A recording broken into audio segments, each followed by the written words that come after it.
এটা তো আপনারা ভালো বলতে পারবেন নিয়োগ দেওয়া হয় কিনা, হওয়া উচিত কিনা এটা নিয়ে আলোচনা করতে পারি। হ্যাঁ, করেন।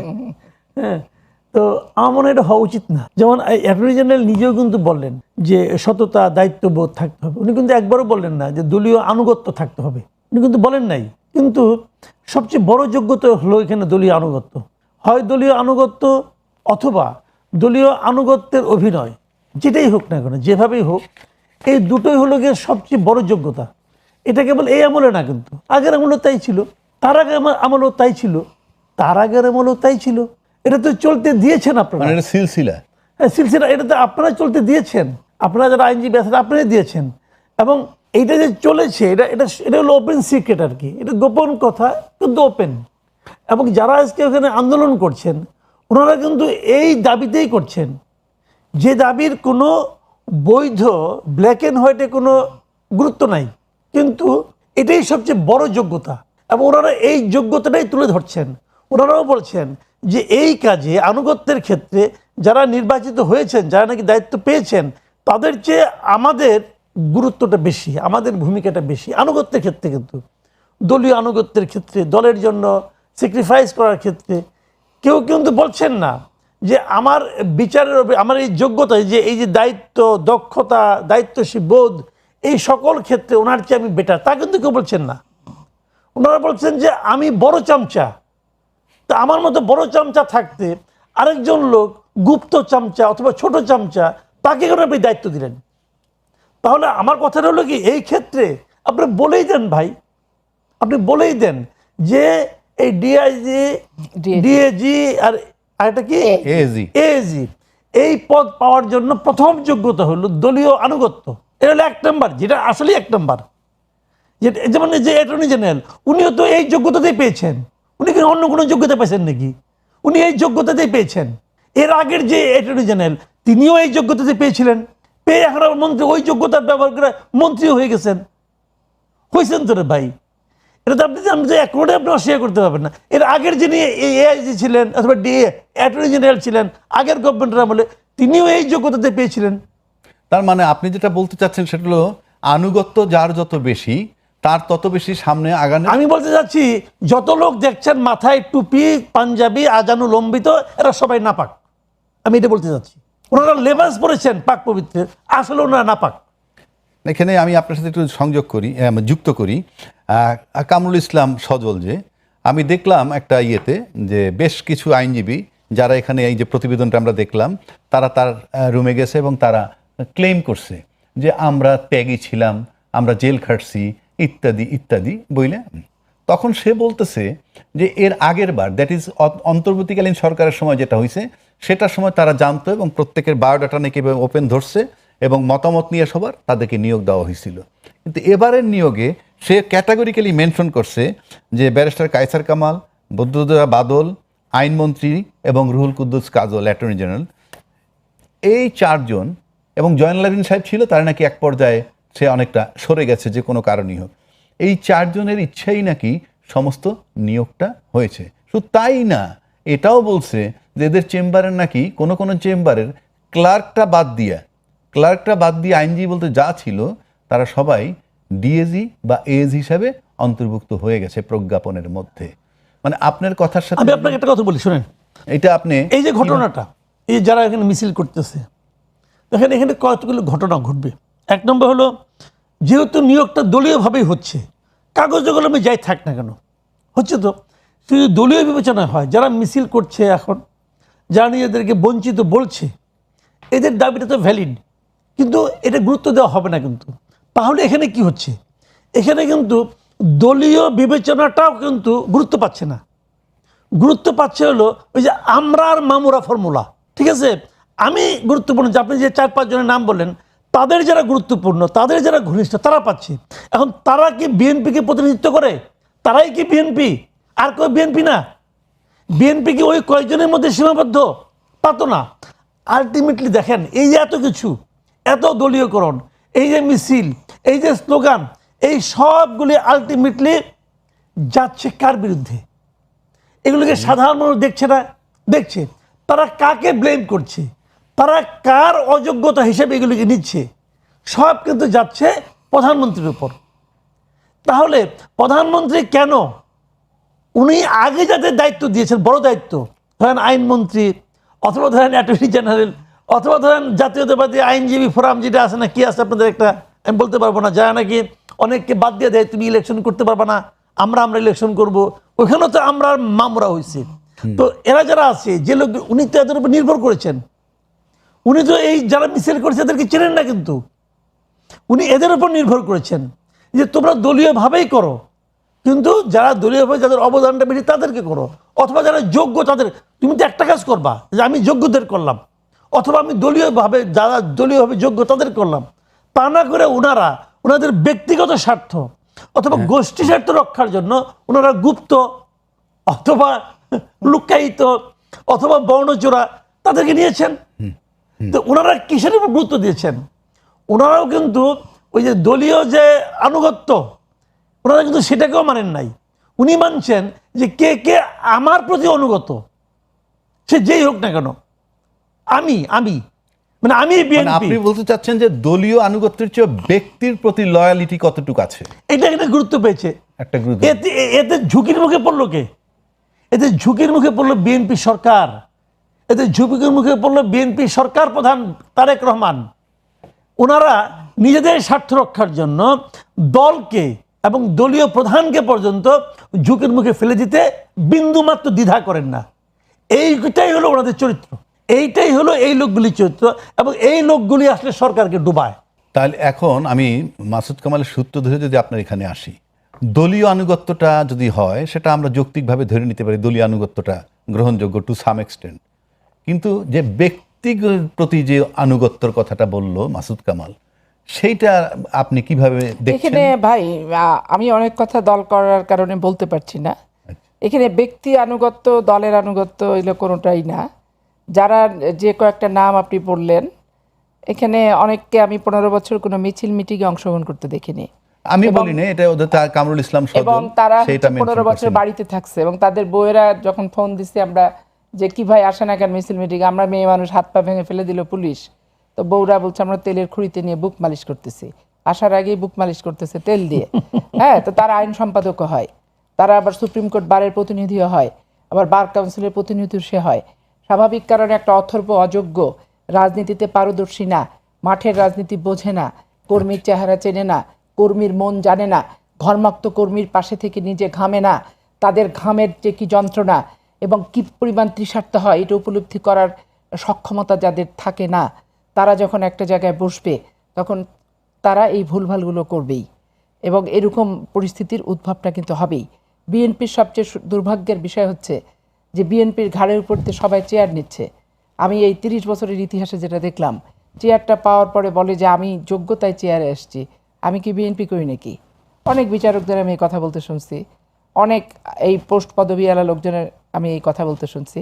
এখন একটা ব্যাপার, সুপ্রিম কোর্টে আপনার আনুগত্য যা আনুগত্যের প্রসঙ্গটা আসতেছে 15 বছর স্বৈরাচার বিরোধী আন্দোলনের ভূমিকার কারণে, যে দলীয় আনুগত্য না থাকলে এখানে বিএনপি ছাড়া তো আর জামাত ইসলামের ব্যানারে মিছিল মিটিং হাইকোর্টের বারান্দায় 15 বছরে কোনোদিনই করেনি।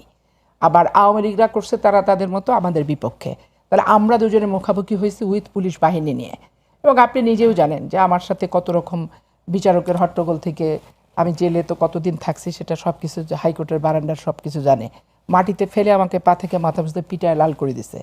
ঠিক আছে, এখন আমার এই অভিজ্ঞতাটা স্বাভাবিক, কারণ আমার যারা সহকর্মী তাদের প্রতি আমার তো ফিলিংসটা থাকবেই, কিন্তু ওই সুন্দর করে শীততাপ নিয়ন্ত্রিত কক্ষ থেকে গুলগুল্লা টুলটুল্লা রুষ্টুসা হয়ে যখন এসে একটা চেয়ারে বসে, তখন আমাকে বাধ্য হয়ে দেখতে হবে, বাট আমার করণীয় কিছু থাকে না। এখন এখানে ব্যাপার হচ্ছে কি, যেমন বার কাউন্সিল, রাষ্ট্রের নির্বাচন হয়ে গেছে, বার কাউন্সিল বাংলাদেশের আইনজীবীদের একমাত্র সর্বোচ্চ প্রতিষ্ঠান, এখানে অ্যাডহক কমিটি নিয়োগ দেওয়ার তো কোনো প্রকার প্রয়োজন ছিল না। এই জায়গাটা আমি আপনাকে একটু প্রশ্ন করি, যেহেতু আপনার দিয়ে শেষ করবো এই পর্বটা। এই যে বার কাউন্সিলে যে নিয়োগটা দেওয়া হলো, আপনি তো গণতন্ত্রের জন্য আন্দোলন করেন, গণতান্ত্রিক সরকার দেশে, সর্বত্র কি এইভাবে আমরা নিয়োগ দিয়ে চলবো? না, আমি চাই না তো, আমি সেটাই তো প্রশ্নটা তুলছি যে এখানে বার কাউন্সিলেরও ইলেকশন দিয়ে দেওয়া উচিত ছিল, এবং যে যার যে জিতবে, যে হারবে। কিন্তু এইভাবে অ্যাডহক কমিটি দিয়ে পুনর্বাসিত করে, মানে কিছু হয় কি, আপনি ক্ষমতার সময় কিছু ব্যক্তি আছে দেখবেন অলওয়েজ ক্ষমতার তারা সুবিধাবাদী, আমি বলি বাসুদ, বাংলাদেশ সুবিধাবাদী দল, এরা অলওয়েজ ক্ষমতার সাথে সাথে ঘোরে।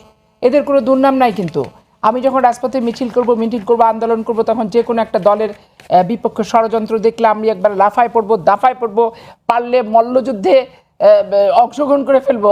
কিন্তু যারা এগুলোতে থাকে না, তারা একটা সুবিধাজনক অবস্থানে থাকে, তারা কারুর কাছে সেভাবে খারাপ কিন্তু থাকে না, সবার কাছে নমনম হয়ে মুখে একটু তেল টেল দিয়ে মালিশ মোলায়েম দিয়ে ভালো মতো থাকে। কিন্তু আমরা যখন মাঠের কর্মীরা যাই, তখন আমাদের মুখে কোনো রস নাই, কষ নাই, চেহারা স্রোতের ভিতরে একটা লেবার লেবার ভাব থাকে। তারপরে ধরেন যে প্রত্যেকটা জায়গার প্রতিবাদের ভাষা থাকে। এগুলো কিন্তু রাষ্ট্রীয় ক্ষমতায় থাকলে কর্তা ব্যক্তির একদমই পছন্দ করে না।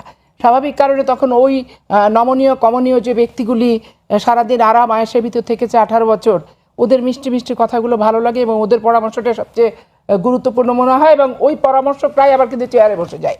বার কাউন্সিল থেকে শুরু করে আপনি সব জায়গায় দেখবেন, আইনজীবী ফোরাম বলেন, তারপরে আইনজীবী সম্পাদক বলেন, সব কিছু কিন্তু বসে গেছে। কিন্তু আপনি SARRS খতিয়ান যদি আপনি দেখেন, খতিয়ানে কর্মকাণ্ড, স্যাক্রিফাইস, কন্ট্রিবিউশন অনুসমানও নাই।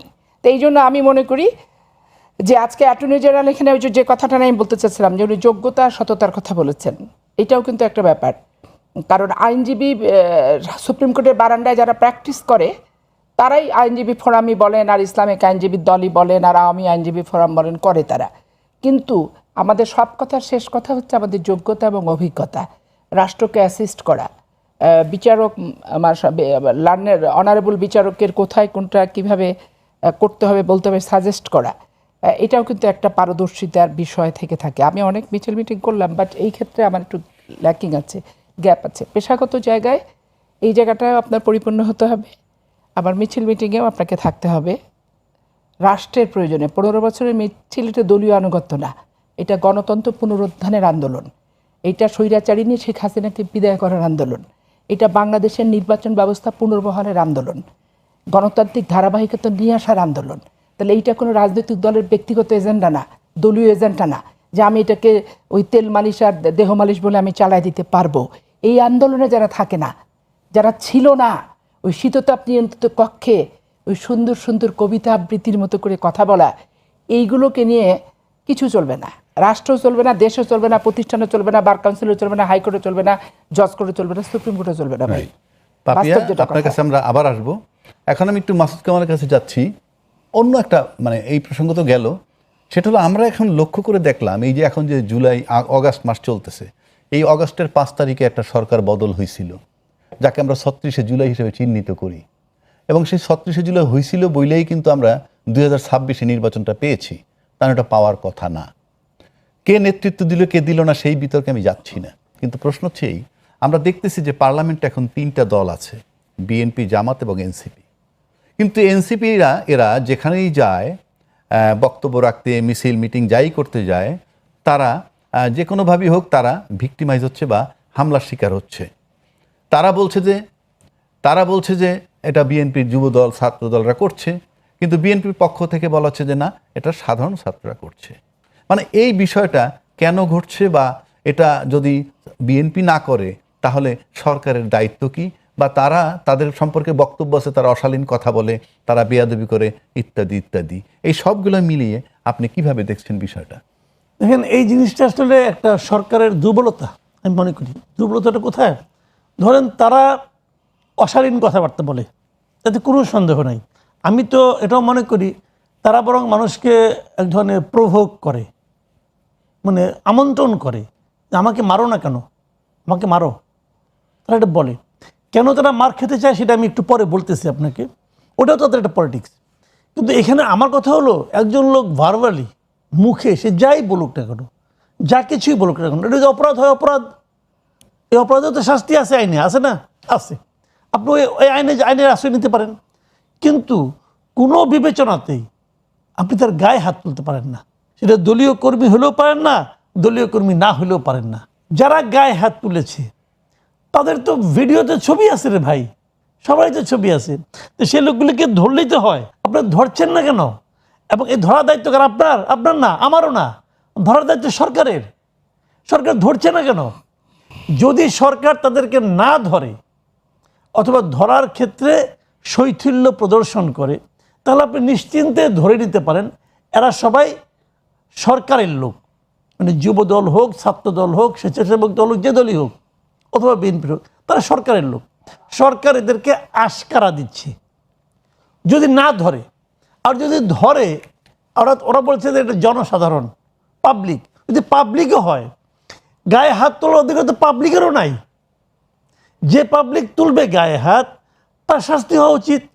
এবং দেখেন, এই গায়ে হাত তোলার কারণে একটা ছেলের চোখ অন্ধ হয়ে গেছে।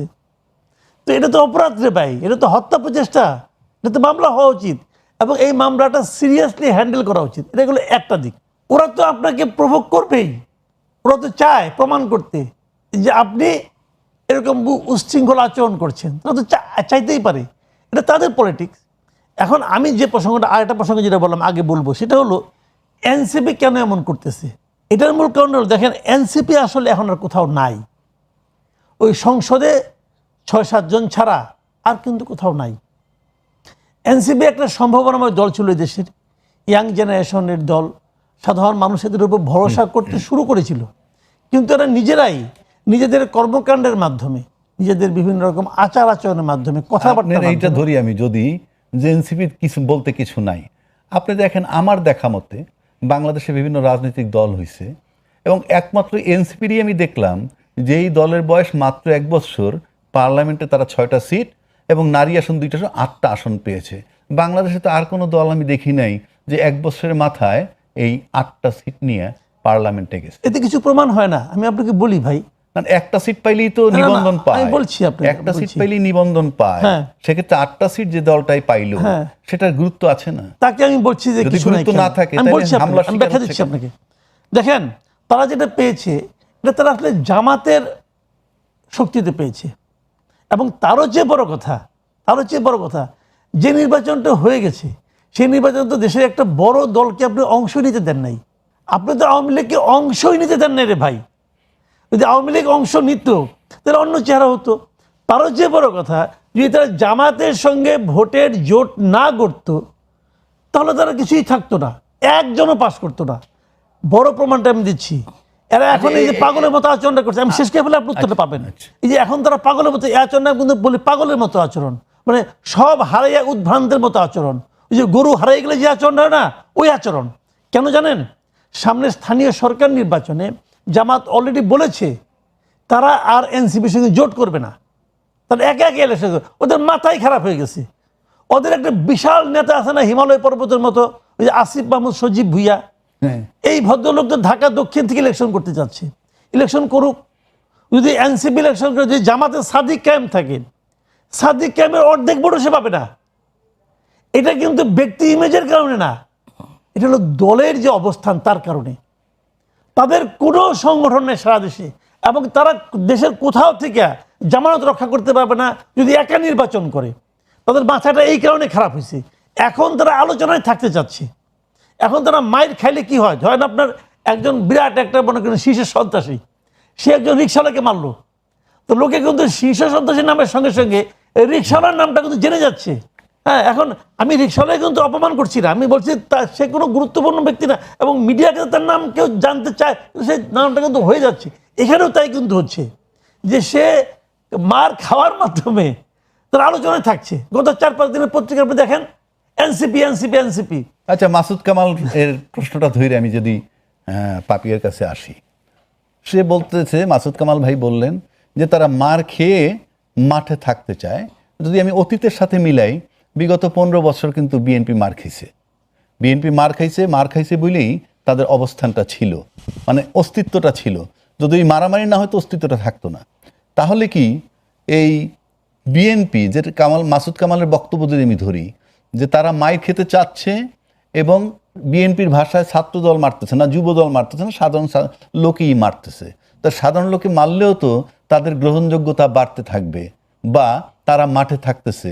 তো এই বিষয়টা কি বিএনপি নিয়ন্ত্রণ করা উচিত না, যে তাদের উপরে হামলা না হয়, হামলা না হলে মানুষ ভুলে যাবে, এরকম এটা একটা পার্টি বিলীন হয়ে যাবে, সেই জায়গায় তো থাকা উচিত। এখানে ব্যাপারটা হচ্ছে কি, বিএনপির উপরে যে শয়তানি করছে, যে শয়তান, সেও তারও বিএনপির উপর অনেক প্রত্যাশা যে তার শয়তানি যে সে করছে, শয়তানিকে অনুমোদন দিতে হবে।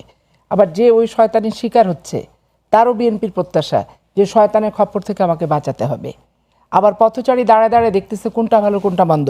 দুইটা পথচারী, একটা শয়তানিকে বলছে যে রাইট, এখন ওই পথচারীও চাচ্ছে যে তাকে বিএনপি সাহায্য করুক, আবার যে শয়তানির শিকার দ্বারা নির্যাতিত হচ্ছে ওটা দেখে আর এক পথচারী বলছে যে না ওটা রাইট, ওটার পক্ষে বিএনপি থাকবে। এখন বিএনপির প্রতি এই যে ব্যক্তিগত স্বার্থ সংশ্লিষ্ট প্রত্যাশার মাত্রাটা হয়ে গেছে অতিরিক্ত, মাত্রাটা অতিরিক্ত হয়ে যাওয়ার কারণে বিএনপিকে নিজস্ব চিন্তাভাবনা চেতনা দিয়েই কিন্তু আগাতে হবে। এখানে হোমজিক্যালি কোনো কিছু করতে গেলে সবই ট্র্যাপ। আপনি যে শয়তানি বলে না, শয়তানির দ্বারা শিকার হয়ে যে ব্যক্তিটা ধরা খাচ্ছে সেটাই বলে না, শয়তানের সপক্ষ আর শয়তানির দ্বারা অত্যাচারের যে পক্ষ, এই চারটা মিলে সবই ট্র্যাপ। যেখানে বিএনপি পা দিবে সেখানে ট্র্যাপড হবে। এবং তারা সবাই মিলে চাচ্ছে যে বিএনপি একটা ভুল করুক এবং ওই ভুলের খেসারত হিসেবে, কারণ বিএনপি ক্ষমতায় আসার আগে আন্দোলন শুরু হয়ে গেছে বিএনপিকে উৎখাত করার, বিএনপিকে লন্ডনে পাঠানোর, এবং আমাদের ব্যাগ ট্যাগ গোছায় রাখার প্রস্তুতি আগে থেকে ওরা আমাদেরকে ন্যায় রাখার চেষ্টা করতেছে। আপনি নিজেও অবলোকন করেছেন অন্তর্বর্তীকালীন সরকার আসার দিন থেকে অদ্যাবধি পর্যন্ত। এই জন্য বিএনপিকে এখন খুব মানে শান্ত মাথায় ঠান্ডা মেজাজে সব জায়গায় ইনভলভ হলেও চলবে না, আবার ইনভলভ হয়ে যাক এটাও চাচ্ছে। হয়ে গেলে স্বৈরাচারের খেতাবে ভূষিত করে একটা কালিমা তো আগের থেকেই লাগানোর একটা ব্যাপক হাতে কালি নিয়ে দাঁড়ায় আছে, মানে আমি একটা পক্ষ হলেই আমাকে কালিটা ছাপ্পাস করে লাগাই দিবে। এই জন্য বিএনপির কাছে সাধারণ মানুষের যেটা প্রত্যাশা যে বিএনপি এগুলো হয় কঠোর হস্তে দমন করুক আর না হলে এগুলোকে পাত্তাই না দেখ। এই যে এরকম একটা দুইটা সেন্টিমেন্টই কিন্তু চলে আসছে অলরেডি দেশের মানুষ। এখন এই দুটো সেন্টিমেন্টে যে চলে আসছে এটা বিএনপির জন্য এক সেন্সে ভালো, যে বিএনপিকে একটা ভূমিকা নিতেই হবে রাষ্ট্রের স্থিতিশীলতার স্বার্থে, এবং মানুষও এমন একটা পর্যায়ে বিরক্ত বোধ করছে যে একটা অস্থিরতা ব্যাপকভাবে সামান্য হয়তো, যেমন ঘরে ঘরে দুর্গ তৈরি করো বিএনপিকে উৎখাত করার জন্য। আরে সারা জীবন শুধু দুর্গই মানুষ তৈরি করবে তো মানুষ দুর্গের ভিতরে শান্তিতে সহ অবস্থান করে একটা শান্তির নীড় বানাবেটা কবে?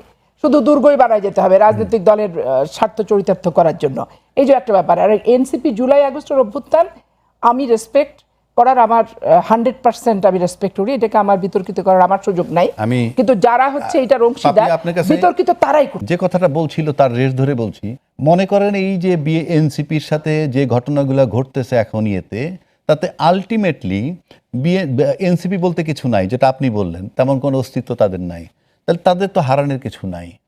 কিন্তু যার হারানোর কিছু নাই সে যদি এই ভিক্টিমাইজ হয় তাতে গেইন করবে কে? যার উপরে হামলা হচ্ছে সে গেইন করবে নাকি হামলাটা যারা করছে তারা গেইন করবে? দেখেন লজিক্যালি যারা হামলা করছে তাদের গেইন করার কোনো কারণ নেই। মানুষ আপনি দেখবেন, আপনি যে এনসিপির যে মারামারি ঘটনাগুলি যখন নাকি পত্রিকায় আসে অথবা যখন সোশ্যাল মিডিয়ায় আসে, ভিডিও টিডিও অনেকগুলোতে আসে, এবং এই ভিডিওগুলো দেখলে উনি যে কমেন্টগুলো আছে আপনি কমেন্টগুলো যদি পড়েন দেখবেন যে একটা ছেলে মার খাচ্ছে তাতে মানুষ কেন খুশি হচ্ছে। এই জিনিসটা এনসিপিকে আমি বলবো, ভাই আপনারা এগুলো দেখেন, দেখে উপলব্ধি করার চেষ্টা করেন যে আপনারা একটা সম্ভাবনাময় দলকে কোথায় নামায় নিয়ে গেছেন। ওই দলকে কিন্তু আমরা নামাই নাই, ওনারা নিজেরাই নামাইছেন। বুঝেন না আপনি? একজন লোক আগে রিক্সায় উঠতে পারতো না ভাই, সেই লোক এখন ফেরি অর্ধেক রাস্তায় চলে গেছে, ফেরিকে ফেরত নিয়ে আসে। বাংলাদেশে তো সে একমাত্র এমপি না, আরো তো অনেক এমপি আছে, এখনো তো শুনি না এরকম ঘটনা যে ফেরি চলে গেছে, ফেরি ফেরত আসতে বাধ্য হয় ওই এমপিকে নেওয়ার জন্য। তো এই ঘটনায় আপনি অন্য আলাপ বাদ দেন, সারা দেশের কথা বাদ দেন, ওই ফেরিতে যে লোকগুলি ছিল সেই লোকগুলি তো ওই এলাকার লোক, কারণ উনি তো ওই এলাকায় যাবেন। ওই লোকগুলি কি ওই এমপির উপর খুশি হয়েছে? একটা সিম্পল কথা ভাই, খুশি হয়েছে? ওই লোকগুলির আত্মীয় স্বজন অনেক জায়গা আছে, তারা কি ওই এমপির আচরণে খুশি হয়েছে? ওই এমপির বাহাদুরিতে খুশি হয়েছে? হয় নাই। এই জিনিসটা এনসিপি বুঝে না, ওই বেটা আবার যুক্তি দিচ্ছে আমার অনেক গুরুত্বপূর্ণ কাজ, অমুক কাজ তমুক কাজ। আরে ভাই তোমার কি কাজ এটা আমরা জানি, এমপিদের বাংলাদেশের এমপিদের কি কাজ থাকে এটা আমরা খুব ভালো মতো জানি। ওই 10 মিনিট পরে গেলে 15 মিনিট পরে গেলে কি, আর যদি তুমি মনেই করো যে 10 মিনিট পরে গেলে তোমার বিরাট অসুবিধা, তো তুমি 10 মিনিট আগে আসলে না কেন? এত লোক আসতে পারলো, তুমি আসতে পারলে না কেন? তো এই যে বিষয়গুলো, এগুলো তো ওনারা ঘটাচ্ছেন। দেখেন একটা ঘটনা একটা দলকে অনেক নিচে নিয়ে যায়। যেমন আমি একটা এক্সাম্পল দিয়ে বলি আপনাকে, এই জামাতে ইসলামী সৎ লোকের শাসন কায়েম করবে, তাই না? আমি আপনাকে সিম্পল দুইটা ঘটনা বলি। একজন এমপির ঘটনা, এটা নিয়ে তো আলোচনা করলেও তো মানে অস্বস্তি লাগে, আলোচনা করলাম না। তো এটা কিন্তু সৎ লোকের নমুনা না। মাঝখানে আগে দেখলাম ভোলায় এক ঘটনা ঘটছে, জামাতের ওখানকার ভোলা কি তজিমুদ্দিন কোন থানায় এক ভদ্রলোক, উনি জামাতের ওখানকার সাধারণ মহাসচিব আর কি, হ্যাঁ, সেক্রেটারি জেনারেল, ওখানকার সেক্রেটারি। তার নাম মোহাম্মদ মহিউদ্দিন, ওইখানে সে মাদ্রাসার টিচার।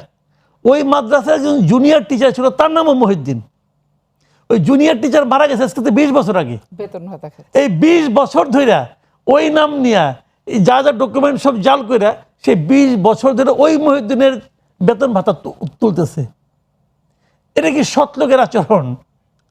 আচরণ না তো। এই ঘটনাগুলো কিন্তু দেখেন, আমি কিন্তু বেশি ঘটনা বইনি, 2টা ঘটনা বলা, এরকম হয়তো 2-3টা ঘটনা আছে যে নাকি আপনি পাবেন। তো এখন এই দলটা এত কষ্ট করে এই পর্যন্ত আসছে, তারা তো কষ্ট করে আসছে রে ভাই, এটা তো একটা ক্যাডার ভিত্তিক দল, কিন্তু অনেক কষ্ট করে এই পর্যন্ত আসছে। সেই দলটার ইমেজ কোথায় গিয়ে দাঁড়াইছে এই 2-3টা ঘটনার কারণে। তো আর এই দলটা মাত্র যাত্রাই শুরু করছে, ঘটনার প্রভাব ঘটতেছে যে আগে কি ছিল এখন কি আছে, আগে কি দেখতাম এখন কি দেখি। একজন লোক বলতেছে যে আমি তো সেই ছোটবেলা থেকে 15-16 হাজার টাকা দামের স্নিকার্স পরি। সে বলতেছে আর কি, ভাই তুমি কি করতা? তোমার বাপ কি জমিদার ছিল? ভাই আমি সারা জীবন আমি সাংবাদিকতাই করি আজকে 35-36 বছর, এবং আমি সারা জীবন ভালো ভালো চাকরি করছি। আমার জীবনে খারাপ চাকরির উদাহরণ নাই। আমার সম্বন্ধে খবর নিয়ে দেখেন, 12-13টা চাকরি করছি, সব জায়গায় ভালো ভালো চাকরি করছি। আমার সমবয়সীদের জন্য ভালো। আমি এখন পর্যন্ত 15-16 হাজার টাকার কেস পড়ার সাহসী কিনারই সাহস, দাম করারই সাহস পাই নাই। আপনার কাছে আবার আমি ফিরবো এখন, আবার পাপিয়ার কাছে একটু আসি। মানে আমার বক্তব্যটা এখানে একটা, ধরেন একটা গণতান্ত্রিক দেশ, আর গণতান্ত্রিক দেশে নতুন নতুন দল হতেই পারে। সেক্ষেত্রে মাসুদ কামাল যে বিষয়গুলো তুলে ধরলো তার ওপিনিয়ন, সেক্ষেত্রে যদি আমরা এইভাবে চিন্তা করি যে ডিমান্ডটা কী ছিল, ওই সরকারের যে পতন হইল শেখ হাসিনা সরকারের, তখন ডিমান্ডটা কী ছিল? ডিমান্ডটা ছিল একটা সংস্কার হবে, তারপর যাই ফাইনালি আমরা গণভোটে গেলাম এবং জুলাই সনদ বাস্তবায়ন হবে। এখনও কিন্তু তাদের ইস্যু সেটা রয়ে গেছে। সেটাকে যদি আপনি পাপিয়ারা, আপনারা সবচেয়ে বড় দল হিসাবে ক্ষমতায় আছেন, যদি আপনারা সেই সংস্কারের কার্যক্রমটা শুরু করে এবং গণভোটের আলোকে জুলাই সনদের বাস্তবায়নের পদক্ষেপটা নিলে তাদের বক্তব্যগুলো আরো বিলীন হয়ে যেত না? তাদের গ্রহণযোগ্যতাটা শেখ হাসিনার আরো তো বিলীন হয়ে যেত। শেখ হাসিনার মানে আমার বক্তব্যটা হচ্ছে তাদেরকে আমরা এখনো কিন্তু ওই জায়গাটা রেখে দিছি আন্দোলনের, সেটাকে যদি মিট করে দেয়া যায় তাহলে তো এটা ভাই আপনি যেটা বললেন, এটা কি মনে করেন? আপনি যেটা বললেন এটার সাথে আমি একমত না। এই কারণে এরা পরিবেশটা প্রথম দিন থেকেই খারাপ করতেছে। মানে শেখ হাসিনা চলে যাওয়ার পর থেকে, যেদিন থেকে অন্তর্বর্তীকালীন সরকার 3 দিন ফাঁকা থাকছে, 3 দিন পর থেকে আসছে, সেদিন থেকে একই রকম অ্যাটিটিউড আমি এদের ভিতরে লক্ষ্য করছি। এরা বাংলাদেশে বাদশা রাজা, এরা যেটা বলবে সেটাই মেনে নিতে হবে, যেটা বলছে ওটাই রাইট, এর বাইরে কোনো কথা না। এই যে একটা অহমিকা, এই যে দাম্ভিকতা, এই দাম্ভিকতাটাই এদেরকে ওই জায়গায় নিয়ে গেছে। আর আপনি 15 বছর শেখ হাসিনাকে উৎখাত করার যে আন্দোলন আমরা করছি, সেইখানে কোথাও কি আমাদের উল্লেখ ছিল যে জুলাই সনদ অমক তমক, যে জুলাই মাসে আগস্ট মাসে বিতাড়িত হবে শেখ হাসিনা ওয়াজেদ, গণভোট, এভরিথিং, সংস্কার কমিশন বাংলাদেশে আসবে, এরকম কিছু আমেরিকান এজেন্ডা নিয়ে ঝুড়ি করে, সেটা আবার এই আপনার পিআর পদ্ধতি, উচ্চকক্ষ নিম্নকক্ষ, এগুলো নিয়ে কিন্তু শেখ হাসিনার পতন হয়নি। মানুষ একবার অত্যাচারে অতিষ্ঠ ছিল, শেখ হাসিনা মুক্ত বাংলাদেশ চাইছে, একটা নিরপেক্ষ নিউট্রাল প্ল্যাটফর্ম পাইছে, মানুষ কিন্তু এসে সব দাঁড়ায় গেছে, দাঁড়ায় কিন্তু জনসমর্থন দিছে, বিদায় করে দিছে, মিটে গেছে একটা সুন্দর স্বস্তি শান্তির, নিজেদের আয় ব্যয়ের নিয়ন্ত্রণে একটা বাংলাদেশ তারা চায়। এটা সিম্পল বাংলাদেশের রাষ্ট্রীয় নাগরিক হিসেবে মানুষও কিন্তু চাহিদা। এইটাতে জটিলতা করছি আমরা রাজনীতিবিদরা। আমরা এখানে পিআর আনতেছি, আমরা এখানে হানা ভোট আনতেছি, সংবিধান সম্মত কিনা, এই জুলাই সনদ অমক তমক 7 এগুলো কোনো এজেন্ডা দিয়ে বাংলাদেশে নিরাপদ সড়ক আন্দোলনও হয়নি এবং শেখ হাসিনা হঠাৎ আন্দোলনও হয়নি। আন্দোলনে সাকসেসফুল হওয়ার পরে এজেন্ডাগুলো আসতেছে। এখন এই এজেন্ডা কতটুকু আপনার বাস্তবায়ন করা সম্ভব, কতটুকু সম্ভব না, আইনগত, সাংবিধানিক এবং বাংলাদেশের পরিপ্রেক্ষিতে সেটা বিচার বিশ্লেষণ করে ঐক্যমতে পৌঁছাতে হবে। এটা রাইট যে ঐক্যমতে পৌঁছাতে হবে, এখানে জেদাজেদির কোনো বিষয় নাই। আপনি এমপি না, আপনি গণভোট দিয়ে দিলেন, আপনি বললেন যে ঠিক আছে গণভোটে আমি থাকলাম, কিন্তু আপনি যখন এমপি হবেন তখন সংবিধানের বাইরে আপনার যাওয়ার কোনো সুযোগ নেই। গণভোট সংবিধানের ছিল না, যার জন্যই তো হাইকোর্টের বারান্দায় যে গণভোট সংযুক্ত করা হলো এবং ওইটা সংবিধানের এখন আওতাভুক্ত করতে হবে। আপনার তো সংবিধানের বাইরে আপনি যেতে পারবেন না। বাংলাদেশের গণভোট অ্যাড করি আপনি এখানে, সংবিধানের বাইরে যেতে আমি একমত, সংবিধানের বাইরে যাওয়া উচিত না। রাষ্ট্রপতি শাহাবুদ্দিন পদত্যাগ করার পর আমাদের আইনমন্ত্রী কিন্তু বলছেন সংবিধানের 123-2 অনুচ্ছেদ মোতাবেক পরবর্তী 90 দিনের মধ্যে রাষ্ট্রপতি নির্বাচন হতে হবে। এই একই কথা কিন্তু সংসদ ভেঙে যাওয়ার পরেও ওখানে লেখা আছে যে সংসদ ভেঙে যাওয়ার পর 90 দিনের মধ্যে নির্বাচন হতে হবে, কিন্তু সেই নির্বাচনটা কি 90 দিন পরে হয়েছে? রাষ্ট্রপতি শাহাবুদ্দিন বাংলাদেশের প্রথম হচ্ছে অন্তর্বর্তীকালীন সরকারের প্রধান, তত্ত্বাবধায়ক সরকারের, এবং তার কিছু কিছু ব্যক্তিগত শর্ত ছিল, কারণ উনি তো ওখানে আসতে চাননি যে উনি আবার এখান থেকে ফেরত যাবেন ওনার যেখানে কর্ম। না, আমি শাহাবুদ্দিন চুপ্পুর কথা বলছি। ও আচ্ছা, উনি যে চলে গেলেন 90 দিন পরে নির্বাচন হবে আইনমন্ত্রী বললেন, তো সংসদ ভেঙে যাওয়ার পর তো 90 দিনের মধ্যে নির্বাচন সংবিধানে বলা আছে। তাহলে যে নির্বাচনটা আমরা করলাম সংসদ নির্বাচন, সেটা কি এই সংবিধান মোতাবেক হয়েছে কিনা? এটা কত 90 দিন পার হতো এই নির্বাচনে, তার তো শেষ ছিল না। আদৌ কি অন্তর্বর্তীকালীন সরকার নির্বাচন দেওয়ার মতো কোনো সদিচ্ছা ছিল?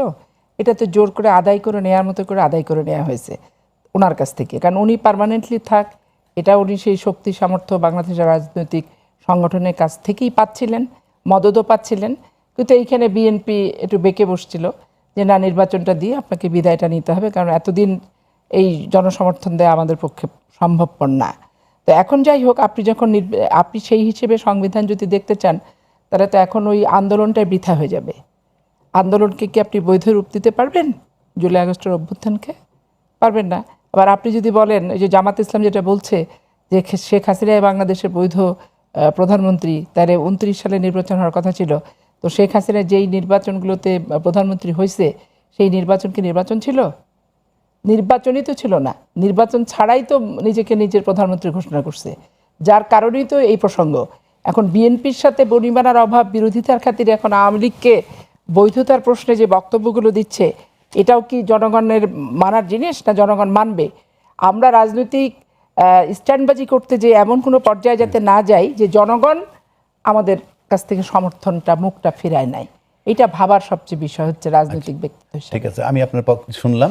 আমি এখন মাসুদ কামাল আপনার কাছে আবার যাচ্ছি, সময় হয়তো আমাদের হাতে খুব বেশি নাই। তো আপনি আমাকে বলেন তো, এই হিসাবে যদি এই প্রশ্নটা আমরা আনি আজকে, যে শাহাবুদ্দিন সাহেব যে বিদায় হওয়ার পর যে 3 মাসের বক্তব্যটা আসলো, আমাদের তো ওই নির্বাচনের পর 3 মাস একটা বাধ্যবাধকতা ছিল। তাহলে আমরা সবাই মেনে নিছি বলে সেই নির্বাচনটা যদি বৈধ হয়ে যায়, এটা যদি হয়, তাহলে তো সবাই মিলে আমরা গণভোট মেনে নিয়েছিলাম, সবাই মিলেই তো জুলাই সনদ বাস্তবায়ন করবো আমরা মেনে নিয়েছিলাম। এখন বিষয়টা আপনি কিভাবে বলবেন? দেখেন, এখানে আমি একটা কথা বলি, সেটা হলো কি, আইনমন্ত্রী যে কথাটা বলছেন তাকে তো এটা বলতেই হবে। আসলে তো সংবিধানে সেটা আছে। আগের বার যেটা হয় নাই, তখন তো আর তার সরকার ছিল না, যে ইউনূস সরকার কি করছে না করছে তার দায়িত্ব সে নেবে কেন? সে তো নেবে না। যদিও সে সরকারের অ্যাটর্নি জেনারেল ছিলেন, কিন্তু ওনার কথায় তো আর সব কিছু সিদ্ধান্ত হতো না, কাজে উনি এটা নেন নাই। যখন ওনার সরকার আসছে তখন উনি ওনার সরকারের দায়িত্ব নিয়েছেন। বিএনপির জন্য যেটা মানে মন্দ কাজ হয়েছে, আমি বলি বিএনপি যে কাজটা দেখে তাকে জবাব দিতে হবে এক সময় না এক সময়, সেটা হলো বিএনপি শুরু থেকেই আমি মনে করি এক ধরনের মানে আপনার যা ভেবেছে, যা করতে চেয়েছে, মুখেতে সেটা উচ্চারণ করতে পারে নাই। সে জনগণের শক্তির উপর ভরসা রাখতে পারে নাই। যেমন ধরেন এই যে গণভোটের পক্ষে তো বিএনপি কথা বলছে, এমনকি হাঁ ভোট দেওয়ার জন্য তারেক রহমানকে দিয়ে একটা মিটিংয়ে বলানো পর্যন্ত হয়েছে। আমি শিওর ছিলাম যে তারেক রহমান শেষ পর্যন্ত হাঁ ভোটের পক্ষে বলবেন না, এটা আমার ধারণা ছিল, কিন্তু ওনার সিনিয়র লিডাররা ওনাকে বাধ্য করছে বলার জন্য। তারেক রহমানকে বলবো, আপনি একটু মনে করে দেখেন আপনাকে কোন কোন সিনিয়র লিডার বাধ্য করছে, সেই সিনিয়র লিডারের ব্যাপারে আপনি একটু সতর্ক থাকেন। কারণ যে জিনিসটা ওনারা এখন বলতেছেন যে এটা না বলে নির্বাচন পেতাম না, আমি মনে করি এই ধারণাটা একদমই ভুল। আপনাদের যে জনগণের যে সমর্থনটা আপনাদের উপর আছে, তার উপর আপনাদের আস্থা ছিল না কেন? ছিল না এই কারণে আপনাদের ওই সিনিয়র লিডাররা জনবিচ্ছিন্ন নেতা, ওনারা জনগণের সঙ্গে সম্পৃক্ত না। পুরো দেশ বিএনপির সঙ্গে ছিল, আর বিএনপি ভয় পাচ্ছে ইউনূসকে, বিএনপি ভয় পাচ্ছে আসিফ নজরুলকে। এটা কিছু হইল? বিএনপি ভয় পাচ্ছে জাহাঙ্গীর আলম চৌধুরীকে। পুরো দেশ ওর সঙ্গে ছিল, পুরো দেশ যে ছিল সেটা প্রমাণ হয়েছে। মানুষ যে তাকে এইভাবে ভোট দেবে, এই জিনিসটা বিএনপি বুঝতে পারলো না কেন? বুঝতে পারে না এই কারণে যে তারা আসলে জনবিচ্ছিন্ন ছিল। তারা তাকায় ছিল ডক্টর ইউনূসের দিকে, ডক্টর ইউনূসকে তারা পয়গম্বর মানে পর্যায়ে উঠায় নিয়ে গেছিল যে উনি যদি দয়া করে দেন, যদি দয়া করে না দেন। এবং এই জন্য এখন তারা তো বলছে হ্যাঁ ভোট দিতে, বলার পরে এখন বলে যে এইটাই মানি না। ভাই এটা তো হবে না। তাহলে তো আপনি তো নিজেকে তো জনগণের সামনে কি জবাব দেবেন আপনি? জনগণ যদি বলে আপনার কথায় হ্যাঁ ভোট দিছি, এখন আপনি ওটা মানেন না কেন? এখন গণভোট তো সংবিধান বিরোধী, এটা তো হয়ই না রে ভাই, আপনি এটা দিতেই পারেন না। একটা বেআইনি কাজের পক্ষে আপনি জনগণকে বললেন কোনো ভোট দিতে। ধন্যবাদ। আপনি আমাদের আজকে এখানেই শেষ করতে হচ্ছে।